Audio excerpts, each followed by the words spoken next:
Real street action coming up.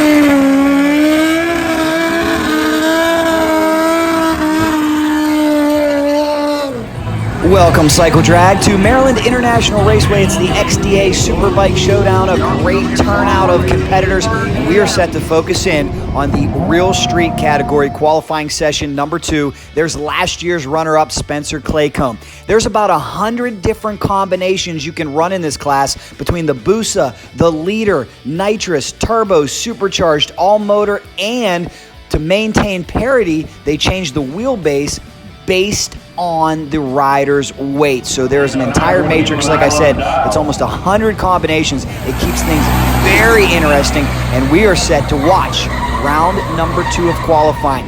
Must have a street tire, no wheelie bars, hand clutch, a lot of OEM parts, and here's one of the kickers: you cannot modify the frame. So this class is a lot different than Pro Street. These are legit street bikes. They also even have to have a license plate. How about that? We kick things off with Anibal Merced, a former champion, near lane ZX14, taking on Ralphie Navarro, who sustained a horrible crash later in the weekend, but was off to a great start here with his Hayabusa. Make sure you do check out Ralphie's crash. We wish him all the best, want him to get well soon.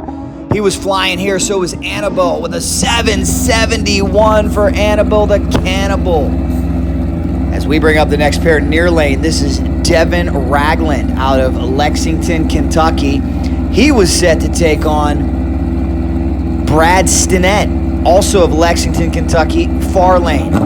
The Kawasaki up against the Suzuki Hayabusa.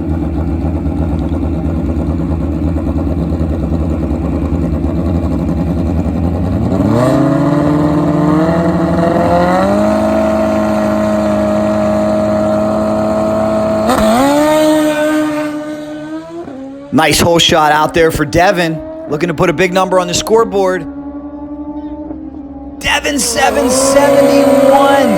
The overall record in this category is a 762 by Jeremy Teasley. The mile-an-hour record still held by Eddie Chapman. Eddie, who at 195 miles an hour, would like to send our get well wishes out to Eddie as well, who suffered a car racing accident over the offseason. Here's one of the hot stories in the category: Ashley Cotnoir, near lane. One of the young ladies, this is her first pro race as she gets set to take on Jeremy Teasley's ZX14. Ashley on an all-motor GSXR. That's why her bike's a little bit longer. The all-motor bikes get a little bit of wheelbase advantage. How about a 788 to a 775 Cameron? 2 great runs. Again, this is qualifier number 2. We'll bring you complete round-by-round coverage. Here comes Mike Sweeney. Look at how long his bike is. He is the fiancé of Ashley. That is an SRW all-motor GSXR 1000. He gets set to take on the Suzuki Hayabusa of Brandon Teasley. Far lane. 3 Teasleys competing with us here this weekend. It is the Teasley show for sure. Different pros and cons to each combination. These competitors will carefully read the rule book over the off-season and decide what they want to go with. Oh, nice hole shot. Sweeney Jr. set the record last year at a 774 in the all-motor category. How about a 782? As we bring up 2 tough customers, 2 Hayabusas. Jason Herron, near lane, longtime nitrous racer, jumped on a turbo bike earlier this year and said, this is the way to go. Got himself into the 7s and has been making progress ever since. Spencer Claycomb, far lane. He is your defending Man Cup Real Street champion. Suffered a crash earlier this year in Valdosta, Georgia. Kudos to him because he was able to come back so quickly along with his father. They rebuilt the motorcycle. Spencer healed up and he was at the next race. Spencer looking for a big weekend here. The big man, as you can see, Spencer's bike a little longer due to his heavier body weight. Spencer has problems on this run though. Nice run, Herron. He goes 786. Now the great thing here from a series standpoint and a competitor standpoint, when you maintain parity with wheelbase, it's very easy to make changes, and it's not expensive for the competitors to make changes. You're not making huge, wholesale, major, drastic motor combinations. You're simply telling them to move the wheel up, move the wheel back, and it's easy for tech to check out down at the far end of the racetrack. Next pair looking for some 7-second runs. How about a 777 near lane? Wow, that brings up one of the most talented no-bar racers out there, Richard Gadson, near lane. Set to take on Luis Hornedo, far lane. The GSXR 1000 up against the Kawasaki ZX14.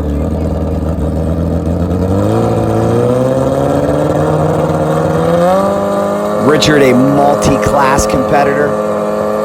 Luis as well. Nice hole shot, Richard Gadson. To the top end we go. Gadson 788 to Luis's 807. That brings up our defending champ.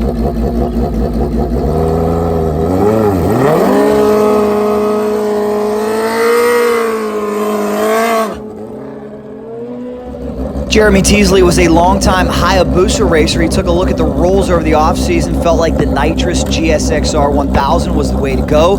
Teasley is the class record holder, the 762, #1 qualifier so far this weekend, alongside the ZX14 of Jamie Lopes, far lane. Teasley, they call him the GOAT. He's had so much success in a lot of different categories, more than 20 sportsman championships to his credit. He's the record holder in the pro street category, and Teasley on another fast pass here alongside the ZX14. How fast can he go top end? Teasley slows off, clicks it off to an 880. What an exciting second session. We're just getting started. Stay tuned for more from Maryland. Let's get an update on Alicia Malone, another tough competitor in this category who is not able to compete. All right, here with real street racer Alicia Malone. That's your husband's bike. Alicia, give us an update. What's going on with you? My motor is down right now. It broke at the first race. It's getting rebuilt, something a little bigger. So I'll be out next race in July at Bike Fest. What do you think about Ashley going 770? The girls are tough in this class, aren't they? They are very tough. She's a great competitive racer. I knew she could do it. I'm very happy for her. And I can't wait to get out there and join the fun again. The class a lot of fun, and I just can't wait. Seven's next for you? Yes, absolutely. Good luck. Can't wait to see it. Well, Look for Alicia to be back real soon, and look for that young lady to dip into the 7-second zone. So much excitement and interest in the real street category. It's a lot of fun to watch. Should be a big turnout at the next race. Make sure you keep it locked here to Cycle Drag on YouTube, cycledrag.com on Facebook for all the updates. The fans love it, the teams love it, the crews love it. Make sure you get those cycledrag.com details. Don't go sleeping on me now. And make sure you stay tuned because we have so much more coverage coming from Pro Street, Real Street, Pro Extreme, you name it. Please give it a share, give us a comment. Let us know where you're watching from.